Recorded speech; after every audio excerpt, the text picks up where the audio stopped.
A gestora Esquadra fez um comunicado, uma carta para seus investidores falando sobre os fundos imobiliários, dando um alerta para investidores de fundos imobiliários. No vídeo de hoje eu vou explicar sobre essa carta, vou dar minha opinião e também quero saber a sua opinião no final do vídeo. Então fica até o final desse vídeo que tem muito conteúdo bacana aqui que vai agregar bastante você que é investidor de fundos imobiliários. E se você gostar desse conteúdo, eu convido você a se inscrever no canal, ativar o sininho, porque a gente traz conteúdos toda semana por aqui sobre investimentos e principalmente fundos imobiliários. Então saiu na notícia aqui no Brasil Journal, né? Esquadra alerta sobre fundos imobiliários e balanços embelezados e varejo sem ROIC, mas a gente vai falar somente aqui sobre os fundos imobiliários. E o que ela mencionou foi o seguinte, que a armadilha nos fundos imobiliários são exatamente os dividendos que costumam atrair os investidores médios. Então, o que ela está querendo dizer é que hoje, os fundos imobiliários, grande parte dos investidores de fundos imobiliários são investidores novos no mercado. Fundos imobiliários não é um investimento novo, já existe há mais de 30 anos, só que o mercado começou a se desenvolver de verdade de 2018 para cá.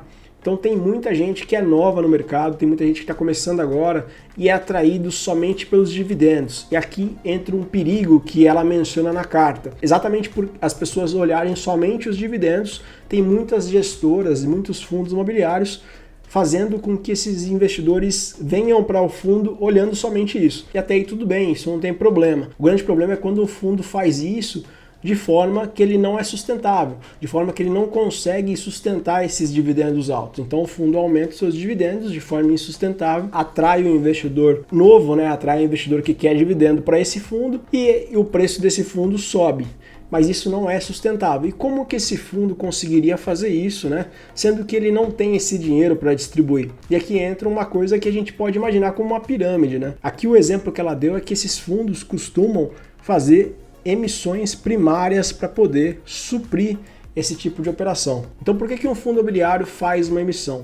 A gente sabe muito bem que os fundos imobiliários eles não conseguem se endividar como uma empresa, como uma ação. E qual que é outras opções que ele tem? Utilizar o caixa, que relativamente é um caixa muito baixo, porque os fundos são obrigados a distribuir 95% de toda a renda que entra, então normalmente 5% é um caixa muito pequeno. E a outra opção que ele tem é fazer emissões. E por meio dessas emissões ele dá a oportunidade para o cotista comprar lá as cotas mais barato e ele consegue captar esse dinheiro para utilizar. Então o que ela menciona aqui é que tem muitos fundos utilizando disso. Eles inflam os dividendos, começam a pagar dividendos absurdos, os investidores entram nesse fundo imobiliário e ele vai fazendo emissões a ponto de pegar esse dinheiro e fazer esse ciclo girar, vai pagando os cotistas e assim por diante. E é lógico que isso não é sustentável no longo dos anos. Então, esse ponto que ela mencionou aqui faz todo sentido e é por isso que quando você é um investidor de fundo imobiliário, você precisa entender muito bem o fundo imobiliário que você investe, saber muito bem analisar as emissões que o fundo está fazendo, analisar os relatórios desse fundo imobiliário, entender o que o fundo está fazendo, de que forma que esse fundo recebe dinheiro, como que está o desenvolvimento do fundo, a gestora também tem que ser muito clara em seus relatórios, mostrar bastante detalhes para você como cotista, entender muito bem que formas estão sendo utilizadas esse fundo. Então é muito importante você como cotista entender isso para exatamente não cair nessas furadas e isso realmente acontece no mercado e você precisa estar aí muito ligado, não olhar somente dividendos. Dividendos é um indicador que você pode utilizar, mas não é um indicador final, longe disso, tem muitas outras variáveis que você precisa acompanhar se você quiser ter um auxílio de um profissional certificado, consultor CVM, o link está aqui na descrição. Se você gostou desse vídeo, se inscreva no canal, ativa o sininho, porque a gente traz conteúdos toda semana aqui, principalmente de fundos imobiliários. Até a próxima, tamo junto!